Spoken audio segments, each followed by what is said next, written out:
as an innovator. What is your thought on artificial intelligence? Thank you so much, Moses, and thank you for the initiative of the fireside conversation. I think it's a brilliant idea and initiative to see how we can be able to pass ideas and insights that can help us as a community. As regards AI, AI is a very interesting innovation or technology that has come. I think it became known in the early 2020s. Yeah, when it was actually known. But in terms of research, this technology has been there like for the last 10 or 15 years, but it was only for research and only smaller kind of usage. Yeah, so AI, I would say it's a double-edged sword. Yes, on one end, sharp, one end is sharp. So it depends on how you use it.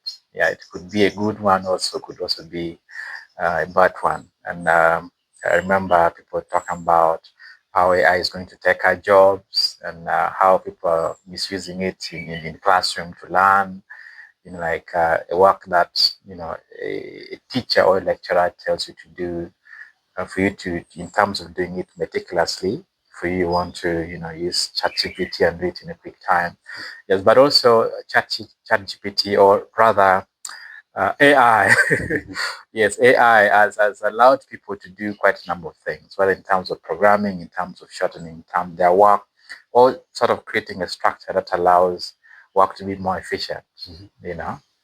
Yeah. So what I can say, AI is here to be here, and I know research is still being done on it.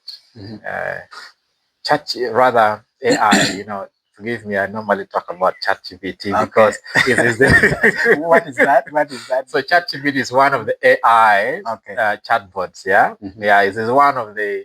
It is actually, I think, it's the first AI module that came out. And people started using it. Then later on, others like Gemini, Menus, and many others came after it. But that was the very first AI that came and people started using it. So that's why it's just so quick on my lips. Yeah. So I'm going to talk about partly the kinds of AI that are there, and then I'm also going to talk about the benefits that are there that we can leverage, but also the downside of it if it's misused. And also how people are misusing it probably. Yeah, so in terms of the types of AI that are there, I'm just going to talk in terms of my knowledge, but I believe many people out there, people in the tech world or software space, they have more details in terms of what its capabilities. Yeah, but majorly we know AI only as the chatbot, the one that you go and type what you want it to do, and it does it for you. But AI in itself has many things that it can actually do in terms of application. So the interface that we use is actually the one that people get to know, the chatbot part of it. So for example, ChatGPT is one of the AI. Gemini is one of those. So when you go there, there's already a space like the space that you use like for WhatsApp and all that. And you tell it something. You can say, hello, how are you today? It's going to respond to you, right? So that is the chatbot. It chats with you. It connects with you. But behind there's an intelligence that picks information from different things and then responds to you based on the intelligence that it gathers. So from it different behaves spaces. like human. It behaves like a human. It reasons based on the knowledge that it has.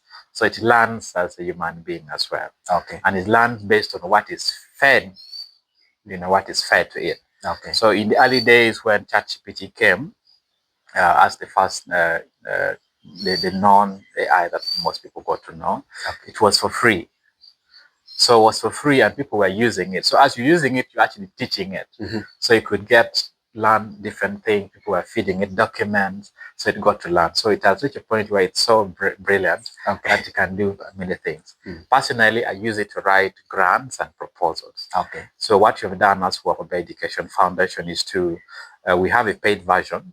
So the paid version sort of keeps your knowledge or information just within that space. It's not shared with other people, right?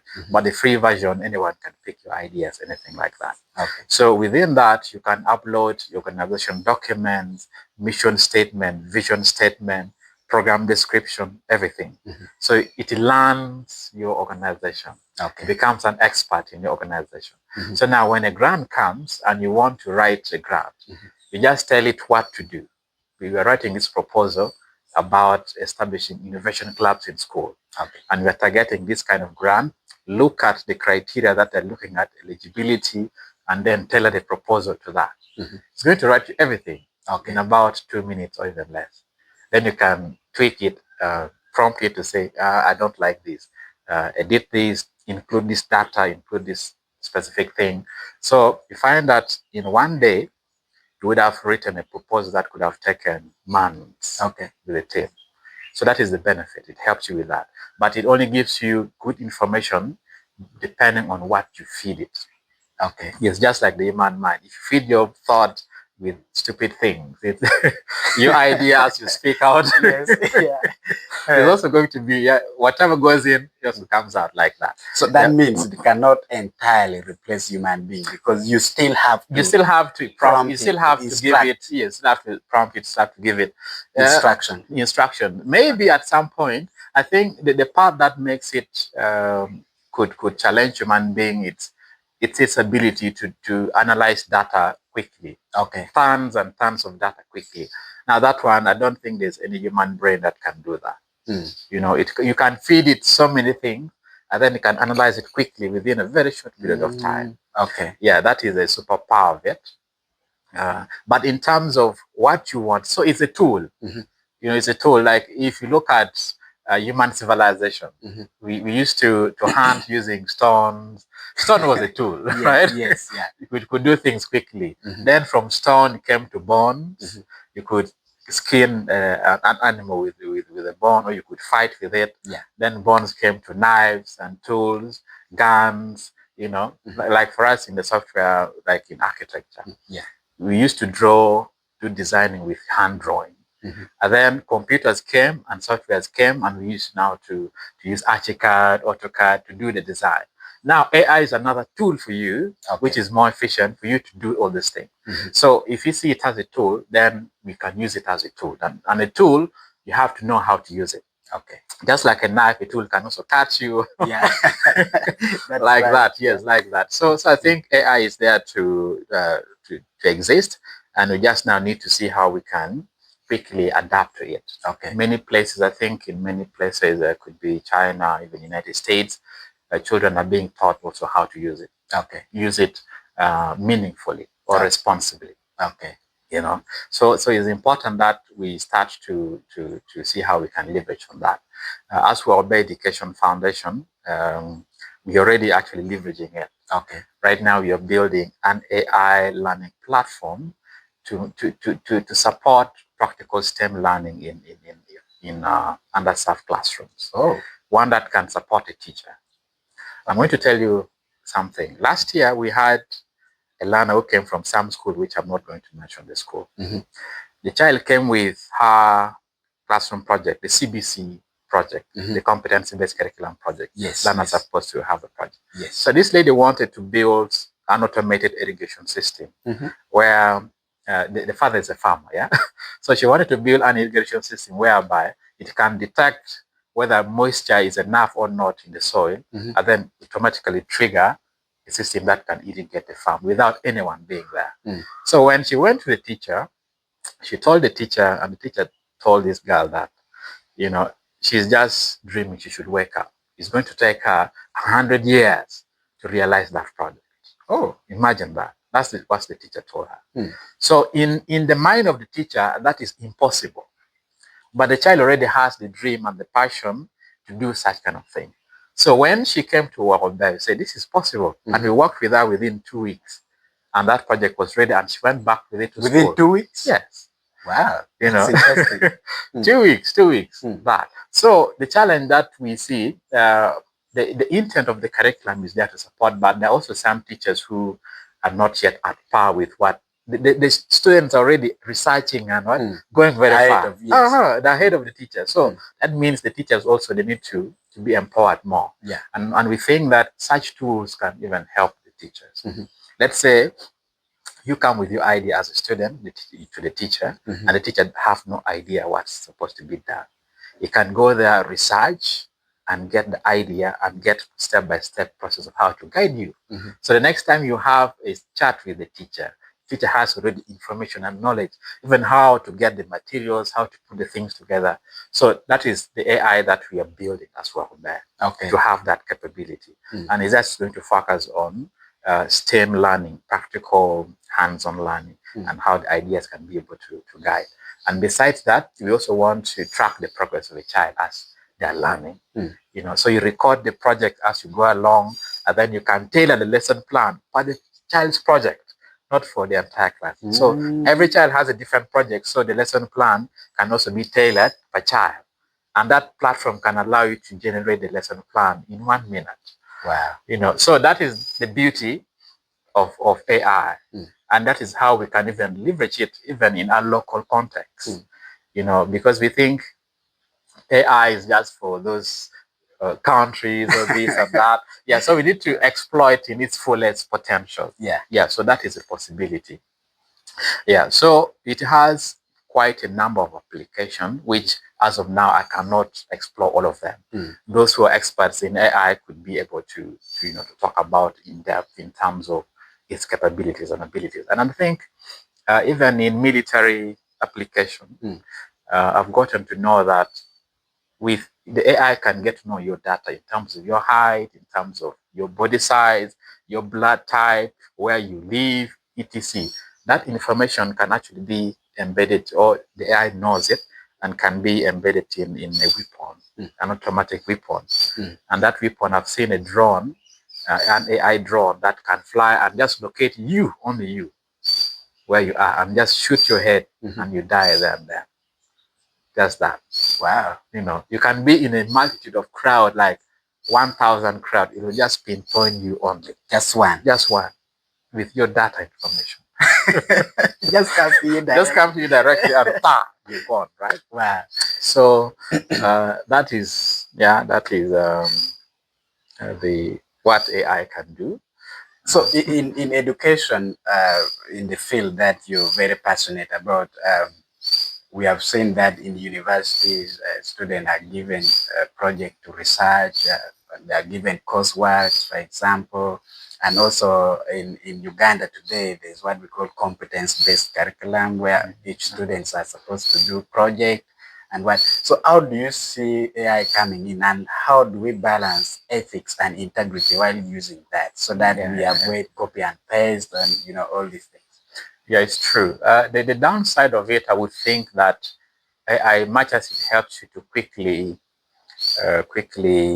get things done, but I think it also affects ability to develop the brain. Because the brain, it's like if those who go to the gym, how you work out your muscles. You cannot get a shortcut to work out your muscles. You go there, maybe inject yourself with some steroids and all that. That never lasts, right? You go to the gym, the bigger things you carry, the bigger and stronger your body is. So it's the same with the brain. The more you challenge the brain to think, to solve problems by itself, the stronger it becomes and more creative also becomes, or more analytical it becomes. So what ChatGPT, or rather AI does, it makes things so quick that you in your brain mode is like autopilot, that you don't want to do any extra hard thing. So that in a classroom, the intention of learning in a classroom is really for you to develop that brain of yours. And if you're getting shortcut to developing it, then it becomes a challenge. So what can we do, right, to utilize it, but also not affecting our brain development, or learning process? I'm going to start with the example in our space, and then maybe go to universities and see. But I think I have more authority to speak in space where I am, because I have some bit of experience and what you've seen in classrooms. So number one, we say teachers, some of the teachers are not as exposed in terms of the CBC, right? Or handling projects or innovation, things like that. Most of the times they resort to things like PyLorpon, Wokober, which is good. But the CBC, it has like a wide variety of things to look at. There's science, there's technology, innovation, ICT, which requires you to be up to date with what is happening around you. So then the AI helps you to research quickly. And the good thing is that it narrows down to your research scope to what specific thing you want. And it can also guide you, yeah? And then that is complemented with the hands-on actual learning. You know what need to be done, and then you actually do it with your hand. So then this guides you or supports you to make things quicker and makes it more efficient in terms of the preparation, documentation. But then the actual learning is now in the hands-on doing as part of it. And then at the end of the day, it helps to keep data, keep your portfolio of work, so that when you go to university, you can showcase like, this is what I've been doing since senior one. The records are there, right? Yeah, so that is what it can help. But if it's in terms of doing coursework or assignments, like in universities where a lecturer can say, go and research about this and do this. Then you go to one of the AI platforms, and then you just do your thing last minute and you submit. Yes, you can pass. But what challenge is it going to have on you in the long term? You know, so it comes down to personal drive. I've known people who at campus those days, and there was no AI when I was still studying. That was, I graduated in 2016. And by that time, AI wasn't there. But we still had students who, once they're given assignment, let's say, to do a research, I think final year research, things like that. Yeah.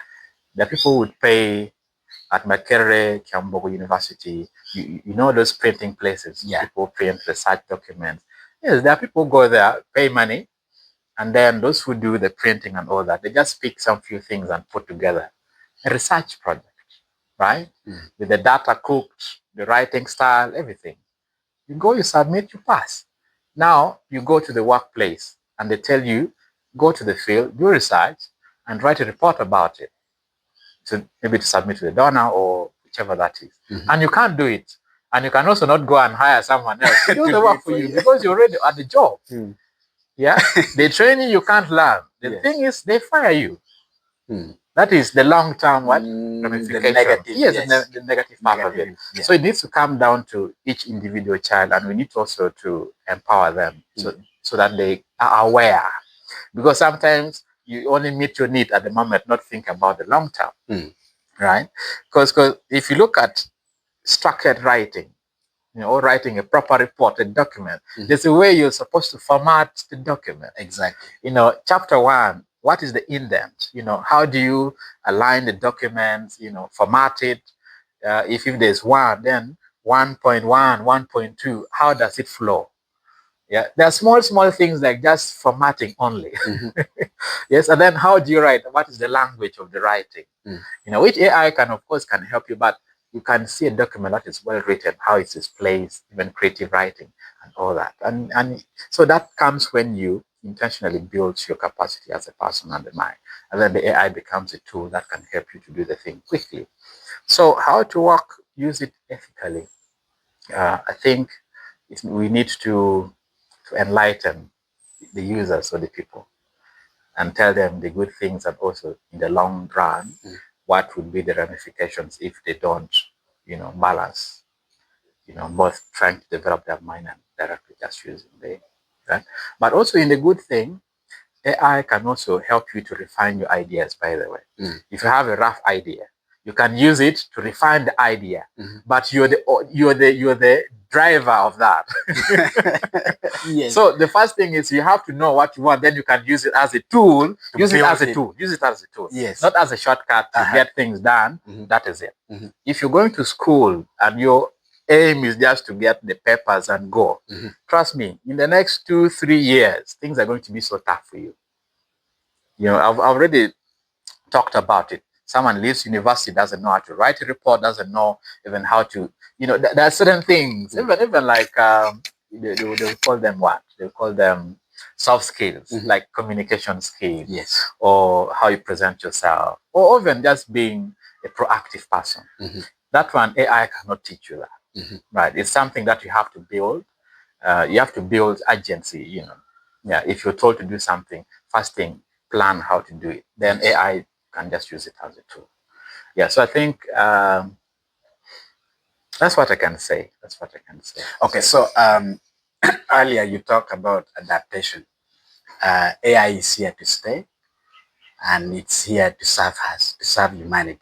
Though there could be other negative implications, like in terms of brain development, because if you overly rely on AI to do everything for you, then it may lower your critical thinking abilities and creativity and innovation, because now if you are presented with anything, you can now run to AI and AI will produce for you everything that you want. So in marrying the two, adaptations, creativity, how do you see this in workplaces? Many young people and even people who are already old, but they are working, they feel threatened about the AI, because now earlier on you talk about AI can even now write for you grant proposals, can write for you project proposals. Previously, you would hire, grant writers to do that, project managers, we need them to do that, and all the stuff. We need secretaries to to type for you, draft for you documents, and that. But it seems these days AI can now do most of those things. Are you on the side of being threatened as well, or you feel like uh, now you talk about adaptability? What advice do you give to those who are already on job, or those who are hunting for the job, but they feel threatened about AI? Okay. I'm going to speak mostly for the younger generation, Yes. maybe a bit for those already in the workplace. So it still goes back to what I said. If you use the AI as a tool, leverage it, then you can survive in the workplace, as a tool. So what do I mean? Let me also just add more to it, what I already said. So the way we use AI in our organization, World Education Foundation, before we write or grants or proposal or an idea, we first sit down as a team and brainstorm with just our minds and our insight based on what you've seen, what you've experienced, and then pick ideas from everyone's mind and then chart a course that we think this is the right direction, this is what we should actually put together. Yes. And you sort of put key things. Now, once that is done, then you can now take it to AI to sort of help you to either polish it, Yes. Enhance it, or get more ideas, more things. So then that helps a lot. Yes. So you're using it as a tool to help your work quicker. Now imagine someone like maybe a secretary that probably you've been typing. Of course, AI can do it. But if you're more creative, or if you're detail oriented, if you're looking at beyond just the generic, because even AI, like I said, it gets its ideas and from what is fed.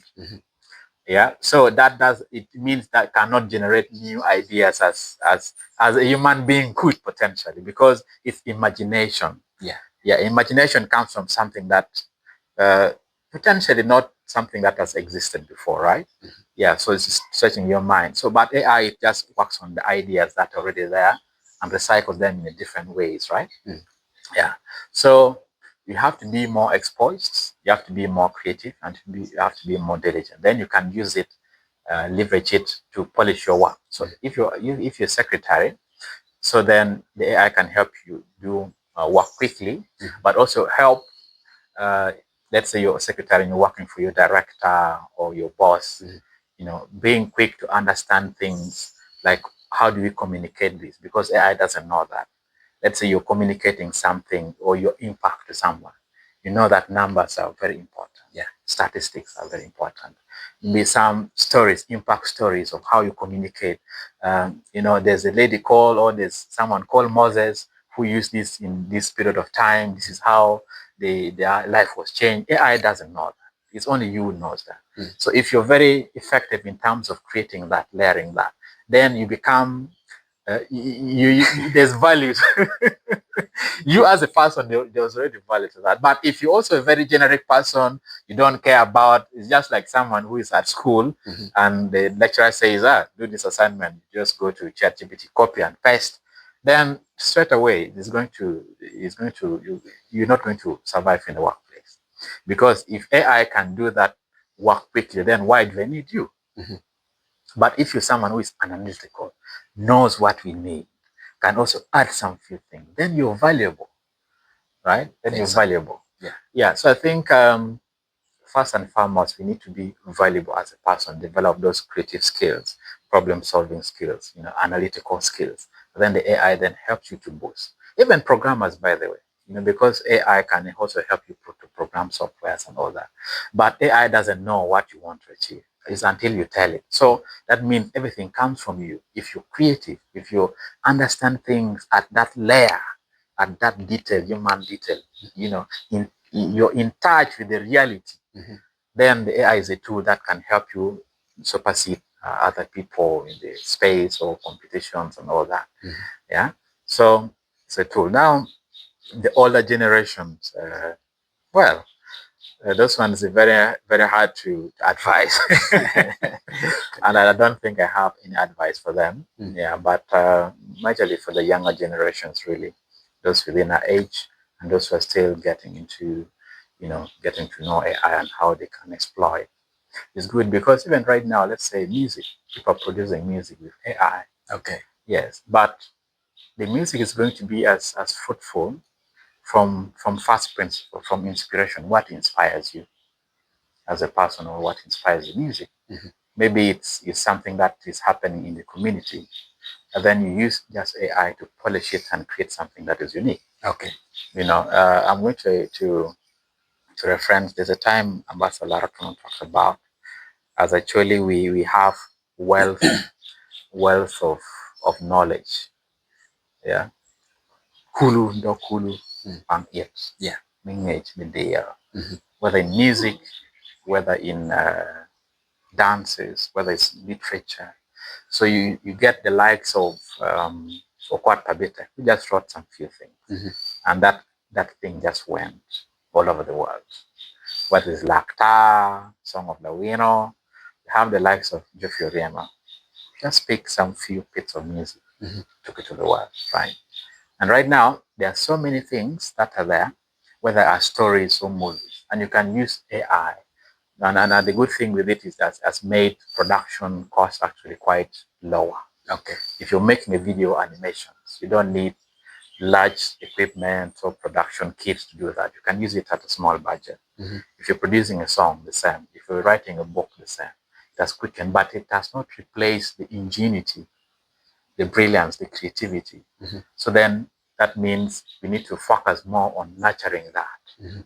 Yeah, nurturing that ingenuity, that building, that ingenuity, that your ability to see insights and sort of package in a way that can be sold out. And then the AI is a tool that can now allow you to excel or to make something that is truly brilliant. Yeah, that's what I can say. That's amazing. What advice would you finally give to fresh graduates from the university and maybe students back home for holidays? How do you think they can leverage AI to their advantage? And maybe general advice also. Your last word to the audience. I'm just grateful to be part of the fireside conversations, to add my voice to already the voices that are out there. Personally, I'm also in my journey to learn. I cannot say I'm an expert in AI or anything, but what has stood out for me in my personal development, it has been nurturing myself and cultivating what is within me, and that has allowed me to sort of have a clear vision that I want in life, and that has led me also to live a purposeful life. And also that's what led to the founding of Wokober Education Foundation, where we are now working with children, working with youth to see how we can nurture that ingenuity in them, that creativity, that problem-solving ability, so that they can thrive in any world, whether there's AI or no AI. So we think that is the first principle, that is the source. Then from there you can use any tool. Whether new technologies come in the future, you just leverage it to do what you have to do, but know the direction that you want in life. If you don't know, then anything can happen, and you won't even mind or care about anything. If something happens, or you find shortcuts to life and all that, yeah, but yeah, in my personal journey of evolving as well. So what we do at Wokober is to work with like children during holidays or even youth who have just left campus. Yeah, you can join us. Come and create, come and innovate, come and grow as a person. Yeah, come and grow as a person. Yeah, but in terms of using AI, exploit as much as you can. This technology came from the, I think, Americans probably, but other places or spaces as well. You never know. You might also be among the people that can innovate or invent new technologies that other people will actually be using. Yeah. But that comes from your ability to nurture your ingenuity, your creativity, and you can be able to build on that. Yeah. So utilize the holidays well, and those who are left campus, continue to cultivate yourself. I think there's one thing, tools and technology will always change. But you as a person, if you're solid in you're centered in yourself, you know, you'll always thrive in any space. You know, in any space. Yeah. And I think purpose of life as well, work is facilitate life, technology is facilitate life. Even money that we normally chase is just to facilitate life. But knowing yourself as a person helps you to have a meaningful life and celebrate life in a more meaningful way.